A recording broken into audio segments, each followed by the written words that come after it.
Hi, I'm Tracy from Tracy's Learning and Coaching, and I'm a life coach and hypnotherapist based in Poole in Dorset. So today I want to talk about PTSD, that's post-traumatic stress disorder. So that's a relatively new name for a very old diagnosis or a disorder. So soldiers coming back from the war, even sort of First World War, there is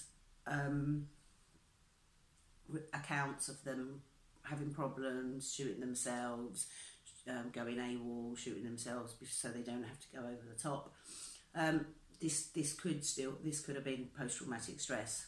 So post-traumatic stress is purely a way of your body responding to a traumatic experience. So we have the wars, obviously. My nephew, my nephew had post-traumatic stress when he came back from Afghanistan and Iraq. Night terrors, nightmares all the time, being back there. So it doesn't have to be war. Any traumatic experience can cause post-traumatic stress. So that could be involved in a violent crime. It could be recovering from abuse, dealing with domestic violence. Anything can cause this traumatic stress response. So traumatic stress, your mind is visualizing what happened, and then your body is responding to it. So do you know that the mind doesn't know the difference between what is real and what is imagined? So if you remember something happening, your body responds to it as though it is happening. Your body starts making the chemicals. So a really easy way of explaining that is, if you think of a song that makes you happy, as soon as you hear it, you say, I love this song, and it makes you joyful. Okay, your body is remembering the chemicals. It's just a song, but your body is remembering the chemicals that goes along with that song. Okay, so if you remember something sad, as soon as you might have a voice that reminds you of somebody who's died, for instance, and as soon as you hear that voice, it makes you sad because you're remembering something. So your mind doesn't know the difference between what is real and what is imagined. It just takes you to the place that it remembers. So people become addicted to adrenaline. So anybody who knows me will know that I'm completely obsessed with adrenaline and what it does to the body. So what does it do to the body? Adrenaline is the chemical that your body makes when your mind believes that there is danger. So we've always had that. So we're now dealing with it as a response to something that is imagined when we're talking about post-traumatic stress. So adrenaline, first thing you feel with adrenaline is your stomach feels like lead. You have a lump in your stomach or a knot in your stomach. It feels really heavy. That's your stomach shutting down. Is actually what you're feeling. So when you are dealing with a stressful situation, when your mind thinks you're in danger, you don't need to digest that food that you've just eaten. What you want to do is get rid of it. So you feel sick, or you want to go to the toilet, you just have this heaviness because your stomach has shut down. The liver, it makes more sugar, or more glucose it actually makes, but it gives you the energy for you to deal with the emergency. Heart beats faster. So you've got your blood pumping, so you can deal with things quickly. Your pupils dilate.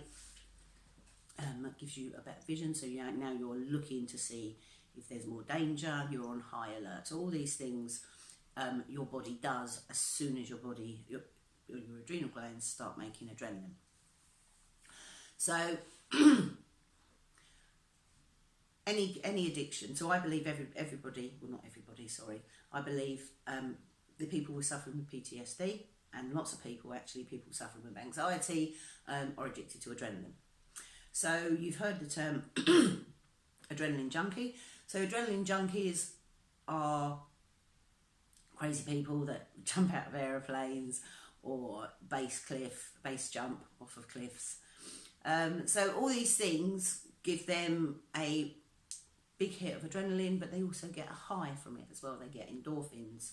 That's the chemical response to jumping out of an aeroplane, if that's what you like to do, riding crazy roller coasters. Okay, but somebody who's addicted to adrenaline, who is suffering from anxiety or stress response, they don't get the high, they don't get the endorphins, they just get the massive low. So we can talk about adrenal failure and how it causes depression on another video. It is all in my book.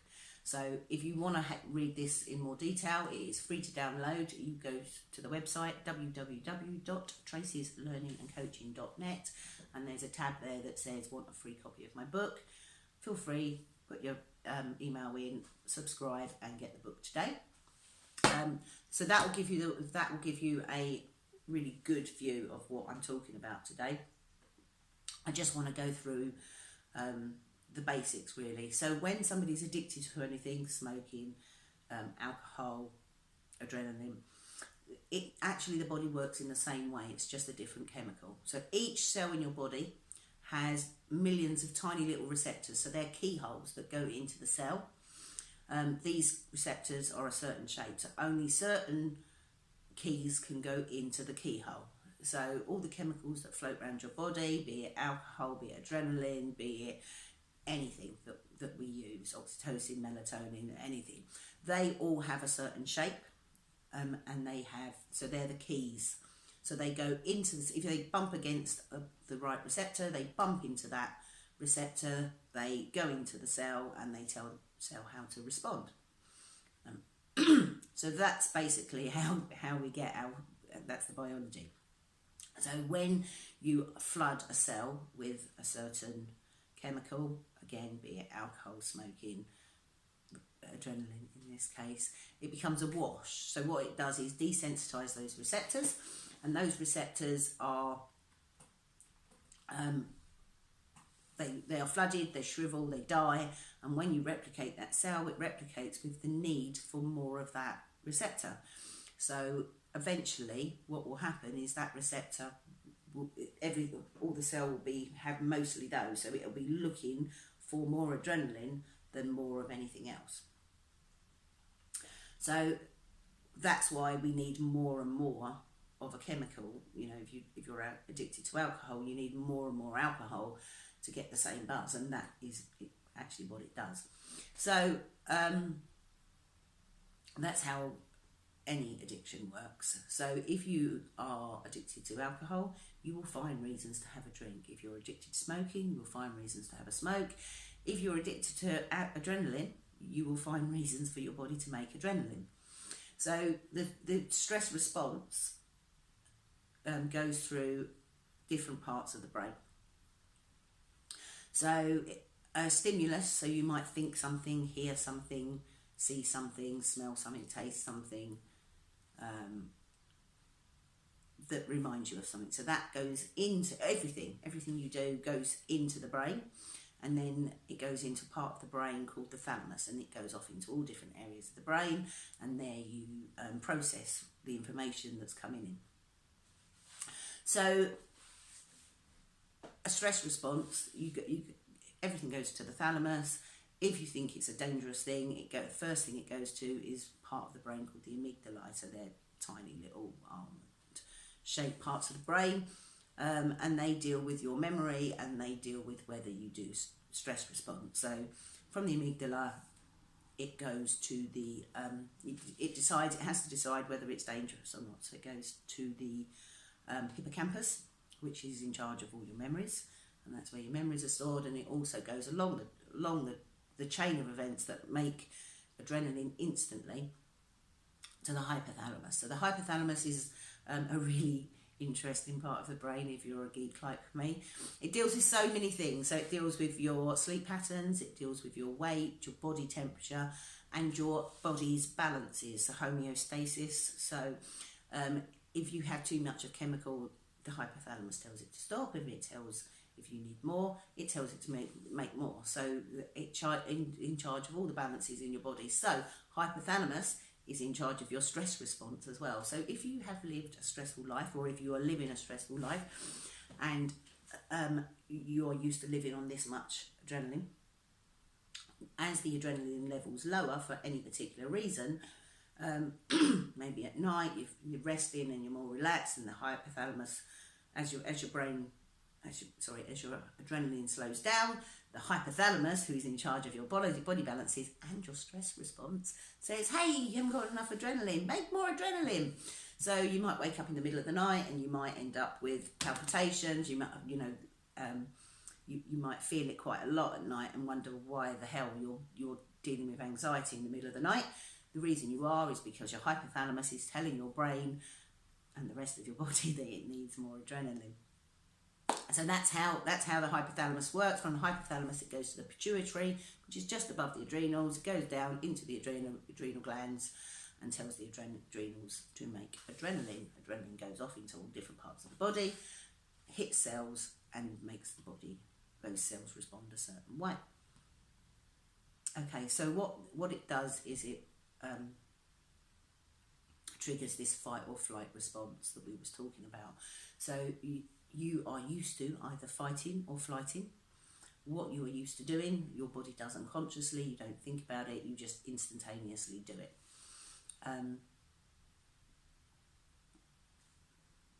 So somebody who's dealing with trauma is living with this situation where they have been dealing with trauma. At the time of the trauma, they're just dealing with it. They don't think about it, they instantaneously respond.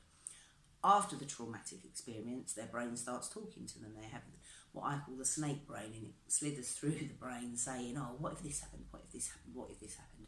Each time you imagine, what if this happened, your brain is making the chemicals as though it did happen. Therefore, you are building adrenaline by imagining all these scenarios of things that could have happened. So this is where the adrenaline starts kicking in. And eventually, if you're doing this on a continuous basis, which of course you are because you're dealing with a traumatic experience, you're replaying events and thinking about what could have happened, your body becomes addicted to the adrenaline. Therefore, how do you deal with that? Okay, so this is where these traumatic experiences end, is somebody who's dealing with anxiety on a permanent basis. How do you deal with that? What you're used to doing is dealing with that stress. Okay, so again, this is all written in the book in great detail. What you are used to doing is dealing with these stress levels. You have a thought, you have an image that shoots into your mind, and you instantly go, oh, what if this? And off you go, thinking about what could have happened. What you need to do is stop.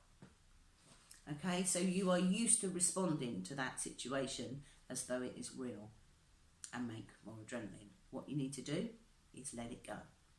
So are you dealing with a situation now, or are you dealing with something imagined? First of all, again, if the brain doesn't know the difference between what's real and what's imagined, then you have to tell it it's not real, that it's not happening anymore. But it's going to leave you with a sensation somewhere in the body. Okay, so this is a really important bit. Where do you feel this fear? Is it actually happening, or is it part of your imagination? People who live in stressful situations are going to have to learn to decide how to deal with a stressful situation in order for them to help themselves to feel better. Okay, so that's a different video maybe, but you have to accept the situation, you have to change the situation, or you have to stop the situation. If you don't do one of those three, then this is going to continue. So we need to see whether we can sort that out. I'm happy to talk that over with you as well. So I do a free consultation. So if you want to do that, then that's great. Get in contact with me. But for now, I'm trying to help you with this traumatic stress response. So somebody will feel it in different places in the body. Lots of people feel it here, or in the stomach, or in their heads, in their hands. It depends. Everybody is different. Where do you feel that fear? Where do you feel that response that is coming from your body? Now, usually your mind chatters and you allow it to chatter and it talks. What you need to do is stop. Stop and just feel the emotion. So rather than allowing that brain to wander off and talk about it, feel the fear. So stop, close your eyes, decide where that feeling is in your body and let it play out. So rather than talking, feel it, and it will rise and it'll get higher and higher, and it'll make you feel really uncomfortable and you won't want to stay there and then it will start lowering again. Now what you've got to do is let it lower, lower, lower, lower, lower until it's gone completely. So when it's gone completely, stop for a moment, open your eyes, and then look at the situation again. Does it make you feel funny? Does it make you feel different? Do you respond differently to it now? You might respond somewhere else, so you might get it in a different part of your body, and then you replay that situation again, but instead of allowing the mind to chatter on, you just feel the emotion. So it might start here, then it might go to here, it might go to your back, and literally you are just allowing the emotion to be, rather than talking about it and letting it wander off on its own and make you feel worse and worse and worse. You stop thinking about it and just feel the emotion. Okay, this is a different way of dealing with it, and nobody else has experienced it. When you come to see me, you will see that this actually works. Rather than allowing your mind to chatter, stop and feel the emotion. If you are in danger now, of course it's not going to help you, because you've got to deal with that danger. But if there's no danger, look at it, just feel it, let it rise, let it fall, and it will go. And I guarantee you, when you look at it again, you will feel differently than you did before. Any problems, please get in contact. I'm here to help, so contact me via the website, via my Facebook page, and I'll be only too happy to help. As I say, I offer a free consultation anyway. You can read all this in my book. In the back of the book and the appendix, it's got some really handy exercises for you to do to enable you to help you get rid of your mind swindles. But the whole book in general will explain biology and what to do and how to get rid of it. Okay, hope this helps. Have a great day.